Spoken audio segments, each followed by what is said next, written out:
sur tous ses habitants, l'État d'Israël a décidé d'imposer à tous le port d'une carte d'identité.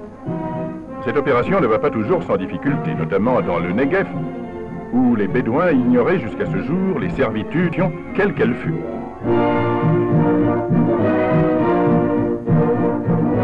Au bureau de recensement signent ceux qui savent, les autres donnent leurs empreintes digitales.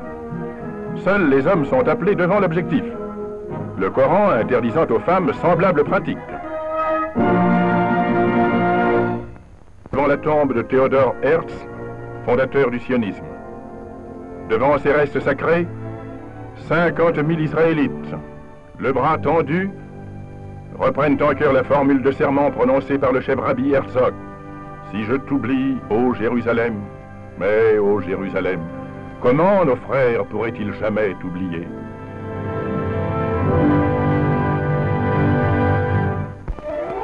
Pour la première fois depuis les terribles combats de juin 1948, va être célébrée la fête de l'Immaculée Conception sur les hauteurs de Jérusalem.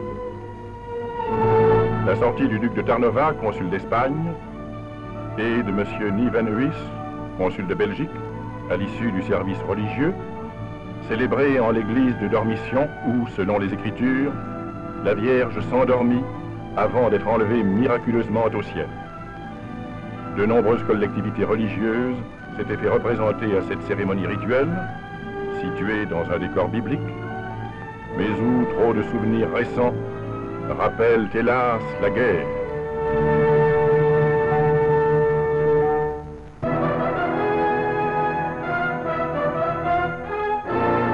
« 18 mois après leur fin héroïque, lors de la défense de Latroun et du bloc Etzion, et au prix de laborieux pourparlers avec des autorités transjordaniennes, les restes de 300 soldats israéliens morts pour la patrie sont ramenés à Jérusalem sur une quarantaine de camions militaires en vue de leur inhumation définitive.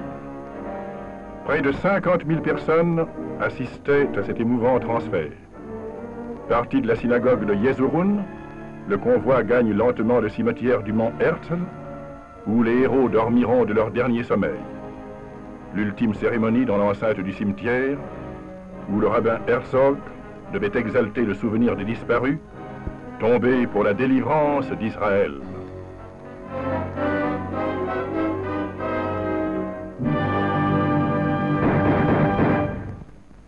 Madame Edwin Samuel, présidente du VISO, reçoit par l'intermédiaire de M. James MacDonald, ambassadeur des États-Unis en Israël, un lot de colis alimentaires offerts par la généreuse Amérique aux enfants anémiés de chez nous, soit en tout plus de 500 kilos d'aliments de première nécessité. Le partage des colis et leur distribution, sous les regards bienveillants de M. MacDonald, qui ne laisse jamais passer une occasion de souligner l'amitié confiante de son pays à l'égard d'une autre.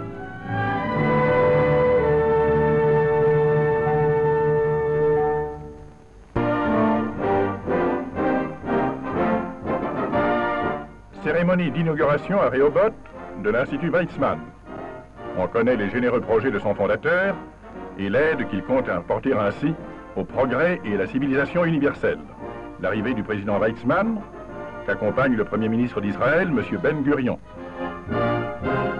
De nombreux pays étrangers s'étaient fait représenter à cette cérémonie, à laquelle assistaient les principaux membres du gouvernement. Après une allocution de l'inspiration la plus élevée, prononcée par le professeur Weizmann, a lieu la pose de la première pierre.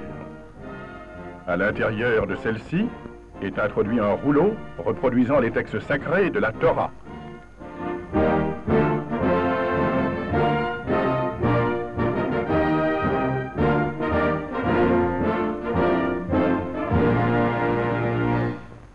Première réunion du cabinet israélien à Jérusalem, promu désormais au rang de capitale de l'État d'Israël.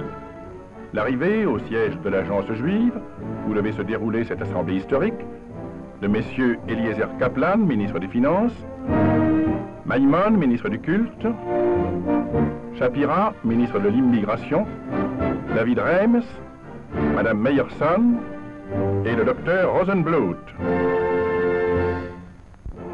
En souvenir de leurs aînés tombés au champ d'honneur, 8 porteurs de torches venus de tous les points du pays se sont rencontrés à 25 km de Jérusalem, but commun de leur randonnée. Voici les porteurs, appartenant tous au bataillon de jeunesse israélienne, faisant leur entrée dans la ville sainte, où ils vont être accueillis par M. Daniel Oster, maire de la cité. Ayant traversé la capitale de bout en bout, les messagers vont le même soir porter leurs torches sur les pentes sacrées du mont Herzl.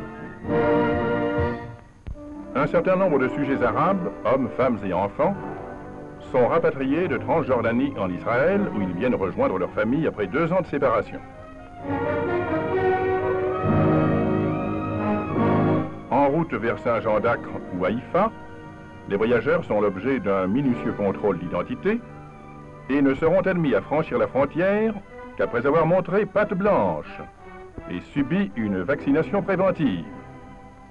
Atmosphère de cordialité parfaite entre Arabes et Israéliens.